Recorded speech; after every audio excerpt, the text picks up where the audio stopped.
Assalamualaikum warahmatullahi wabarakatuh. Salam sejahtera bagi kita semuanya dan swastiastu, namo buddhaya. Pertama-tama terima kasih atas kehadiran seluruh rekan-rekan media, baik media mainstream maupun YouTube dan alternatif, juga kepada sahabat baik kita, ya, pemilik kantor pengacara Pak Ahmad Yani, terima kasih, dan kepada seluruh tim kuasa hukum bidang litigasi di bawah Pak Petrus Agustinus dan juga litigasi di bawah Pak Ahmad Husin. Saya update saja, ya. Alhamdulillah hari ini Senin, ya 14 Juli 2025 sudah banyak sekali perkembangan yang ada. Dan alhamdulillah juga tadi disebutkan oleh Pak Ahmad Husin, kami mendengar bahwa ada konon sudah ada, bukan konon ya, karena diumumkan langsung oleh Kabid Humas Polda Metro Jaya, Pak Kolonel Arif, bahwa sudah naik status penyidikan hanya dengan menggunakan fotokopi. Clear. Kenapa saya mengatakan menggunakan fotokopi? Tidak pernah ada bukti, baik visual, video, tayangan maupun bukti yang langsung kehadiran Joko Widodo ke Polda Metro Jaya menyerahkan yang asli. Dia pernah datang membawa sebuah map dan map itu ditepuk-tepuk. Kalau ditepuk-tepuk jelas tidak mungkin ijazah asli, karena ijazah asli itu kaku sekali dan mapnya adalah map yang sangat tebal, map kulit. Memang pernah ada seseorang bernama Wahyudi mengantarkan yang konon, nah itu saya sebut konon karena penampakan nggak pernah kelihatan. Konon sebuah ijazah dalam tanda kutip ke Mabes Polri, ke Barreskrim itu ada, tapi kemudian hanya beberapa hari dikembalikan tanpa disita. Jadi artinya Kolonel Ari ketika ditanya teman-teman media, clear betul ditanyakan asli atau fotokopi. Tadi diulangi berkali-kali oleh Pak Kasini. Fotokopi. Teman-teman tahu semua dalam hukum fotokopi bukan bukti. Clear ya. Jadi kalau bukan bukti, kalau kita bukan fotokopi, sangat janggal sekali kalau kemudian ada kenaikan status. Itu yang pertama. Yang kedua soal kenaikan status adalah kalaupun dipaksakan atau nekat dinaikkan, maka nanti pada yang harus diperiksa pertama adalah pelapor. Joko Widodo harus datang duluan ke Polda Metro Jaya, bukan kemudian sudah ada sounding minggu ini kami akan dipanggil. Itu urutannya salah besar. Joko Widodo dulu harus dipanggil, kemudian saksi-saksi dari pihak pelapor yang dipanggil duluan, ahli panggil lagi semuanya di sana. Dan yang paling menarik, ini ada perkembangan dari ahli yang katanya ahli, ya, yang disebut ahli digital forensik. Pada saat gelar pendapat khusus di Barreskrim, dia mengakui dia bukan ahli analog. Jadi kalau dia sendiri dihadirkan, makan tuh kata-katanya. Buat apa dia dihadirkan untuk sebuah bukti yang sifatnya analog? Jadi dia tidak berhak untuk menjadi ahli dalam kasus di Polda Metro Jaya. Kalau itu dipaksakan lucu. Dan dia waktu itu di Barreskrim, sebenarnya kami waktu itu bisa menolaknya karena dia tidak mendapatkan surat tugas. Kami, saya, Dr. Ismon, Dr. Tifa, Dr. Taufik, itu ada di surat tugas yang diserahkan kepada Karawasidik. Ahli digital forensik yang katanya ahli itu tidak mendapatkan surat tugas, jadi dia harusnya bisa ditendang keluar. Tapi atas kebaikan hati kami tidak menendang keluar. Kenapa? Kami ingin mendengar apa paparan keahliannya. Ternyata ini fakta, teman-teman. Dan ini bisa ditanyakan kepada Karawasidik dan seluruh peserta gelar. Tidak ada satupun presentasi ilmiah yang ada. Dia bahkan melakukan ad hominem, menyerang secara pribadi Dr. Resmond, menyerang saya, menyerang jadi kualitasnya sangat-sangat diragukan, katanya ahli itu tadi. Ya, kalau itu mau dilakukan. Jadi saya menyebutnya dia ahli sastra. Kenapa ahli sastra? Hanya bisa omong-omong saja. Ya, itu faktor yang pertama yang paling. Nah, ini tadi yang sudah dibocorin oleh Pak Sam. Kedua sekarang, lebih berkembang dari tadi yang sudah disampaikan Pak Rizal Fadila. Terima kasih. Jadi saya nggak perlu ulangi. Karena kami terus bertanyakan kemarin, ini kan buktinya harus analog, harus ada bukti asli. Hari ini, Senin, 14 Juli 2025, kami selaku prinsipal menyatakan kami sudah memegang 5 bender bukti asli, ijazah asli dari Universitas Gadjah Mada, bukan hanya fotokopi, tapi ijazahnya asli. Jadi ijazah yang kita berikan bukan hanya ijazah, lengkap dengan transkrip nilai, lengkap dengan semua bukti-bukti, dan diserahkan langsung oleh terima kasih untuk kakak-kakak kelas saya. Dan itu ada di Fakultas Kehutanan yang lulus angkatan 85. Masya Allah. Yang ada periode tahun 85 dari Fakultas Kehutanan Universitas Gadjah Mada yang asli. Jadi kami sudah mendapatkan tim hukum termasuk tim advokasi, kami sudah mendapatkan kewenangan kami karena atas pesan dari yang bersangkutan kami memegang amanah betul, jangan ditunjukkan dulu nanti di pengadilan. Tapi saya tidak mau hanya ngomong-ngomong, saya tunjukkan nanti analisisnya. Jadi fakta ini bukan cuma omong-omong seperti biasa. Ada 5 bundel, sekali lagi, ada 5 bundel ijazah plus transkrip nilai asli dari UGM Universitas Gadjah Mada, bukan UPP Universitas Pasar Pojok Pramuka, yang diserahkan secara baik, berjiwa nasionalis oleh kakak-kakak kelas saya, karena saya angkatan saya lulus 91, beliau itu angkatan 85, dan tidak hanya dari Fakultas Kehutanan, ada juga fakultas lain, tapi tahunnya sama, lulus 85, semuanya asli.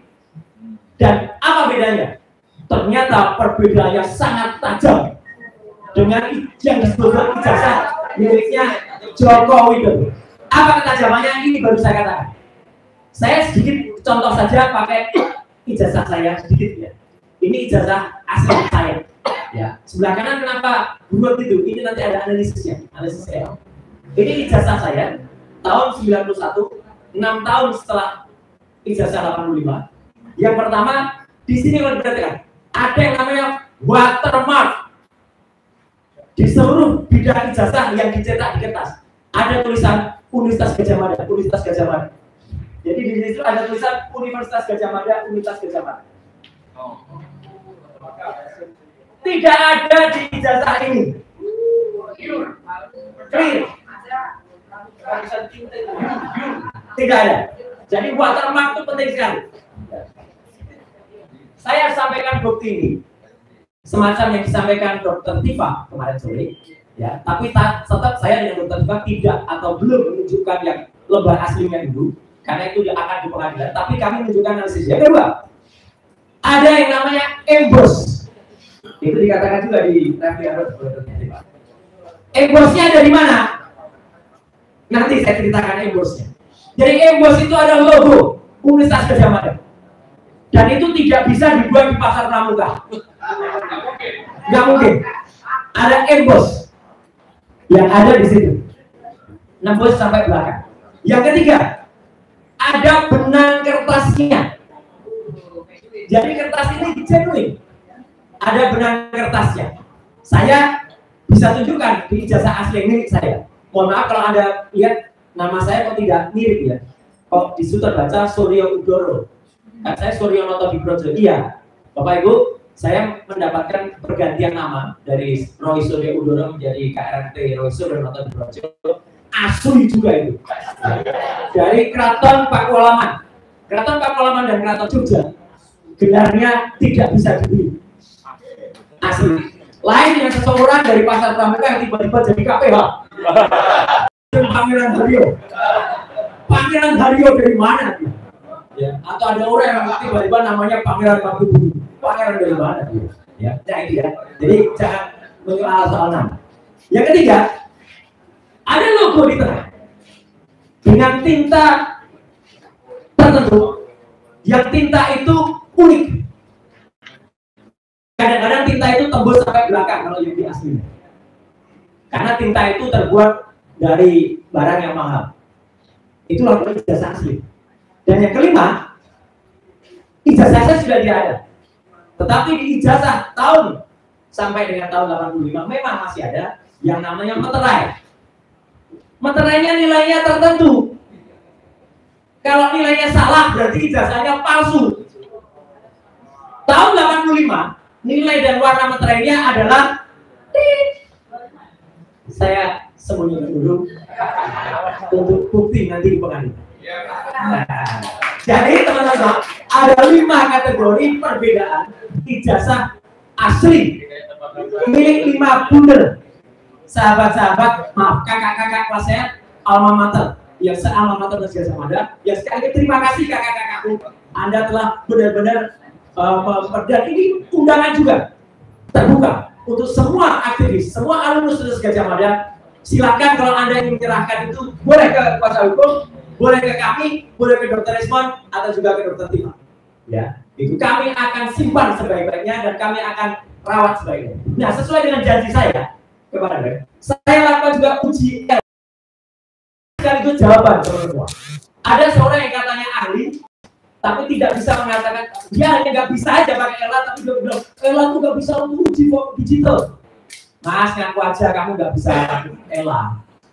Topi merah itu adik kelas saya, ya. Itu pun bisa melakukan ELA, gitu loh. Error level analysis. Error level analysis itu artinya apa? Ada kita menguji ijazah atau apapun, kalau itu terdapat rekayasa atau terdapat penambahan, itu akan error pada bidang gambarnya. Tolong perhatikan ijazah saya ini, teman-teman semua. Ini adalah ada tulisan ijazah. Kalau di ELA, di sini masih ada sisa tulisan IJA, masih ada. Masih ada juga logo UGM. Masih ada juga bagian foto saya. Masih ada juga tanda tangan dari rektor. Masih ada juga watermark, embossnya sebenarnya masih ada. Di ELA kelihatan. Inilah ijazah yang disebut milik Joko Widodo di tahun 85. Kelihatan nggak bedanya, teman-teman semua? Ini gambar jelas yang masih ada tulisannya. Ini kita cari tulisan ijazah aja nggak ketemu, logo aja nggak ketemu, bahkan mana nggak ketemu. Artinya ini adalah gambar yang sudah hasil rekayasa. Pak intelijen Pak Rajasa sangat paham. Ini adalah saya secara full. Kalau secara ELA masih, nah maaf gini, jelas sekali, bahkan lagi aja masih kelihatan. Ini tulisan ijazah, ini logo, ini foto saya ada di sini. Sekarang ini miliknya Joko Widodo. Mana ada kelihatan?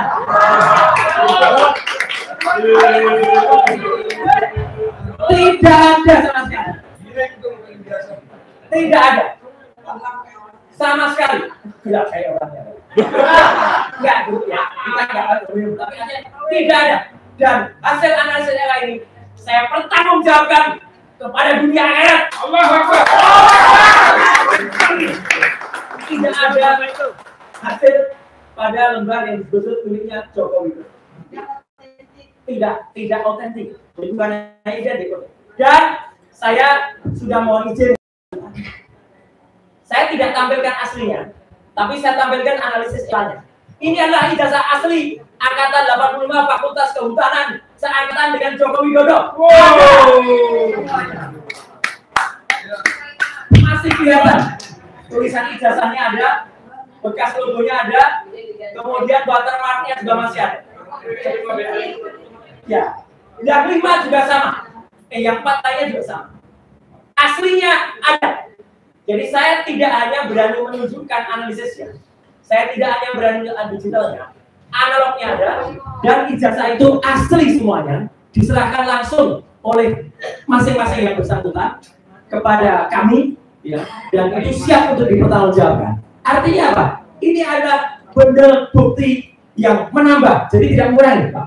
Menambah bukti yang disampaikan oleh Pak Rizal tadi. Dan bukti-bukti ini siap untuk dibawa juga ke Barreskrim. Ya. Oke ya.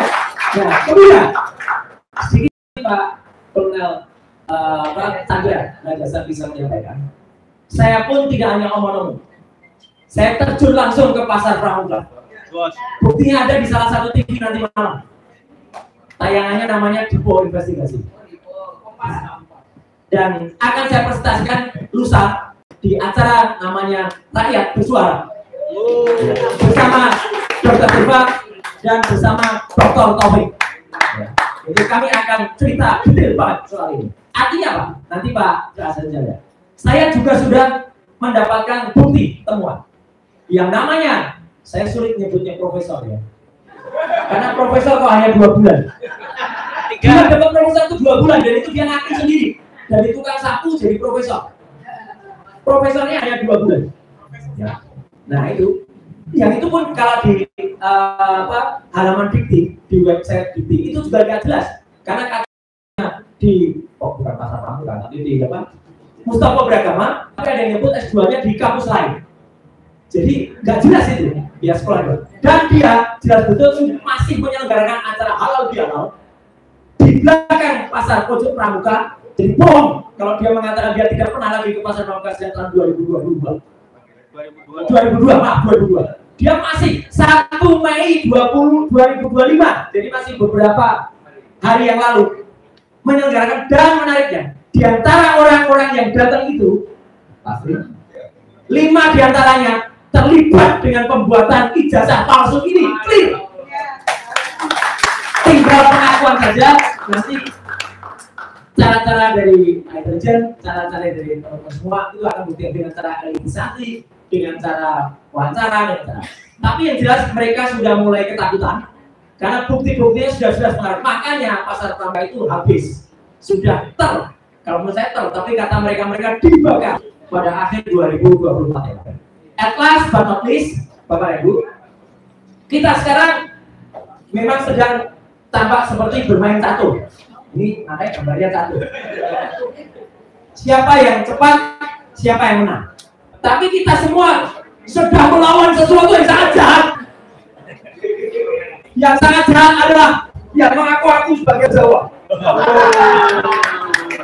Mengaku Raja Jawa. Bahkan ada anak buahnya beneran KPH palsu. Dia tidak pernah itu. Banyak cerita soal Raja Jawa itu, tapi nanti lain waktu diberikan oleh sumber Raja Jawa yang sebenarnya. Sudah. Jadi artinya apa yang kita presentasikan di sini, sekali lagi terima kasih para kuasa hukum, ya kita sama-sama melawan zolim, melawan tengkorak ini. Ya.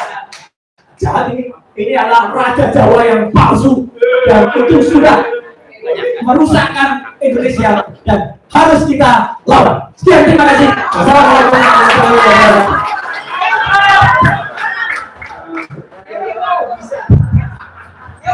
Ini saya agak bingung ya. Ini jumpa pers atau apa? Tapi yang pasti terima kasih. Terima kasih satu jalan BJ Purnawirawan. Terima kasih sudah hadir gitu ya. Teman-teman sekalian, untuk efektifnya sekarang ke Pak Saidi dulu. Jadi apa yang terjadi sebenarnya negeri kita ini? Kok semakin seperti tidak beradab gitu?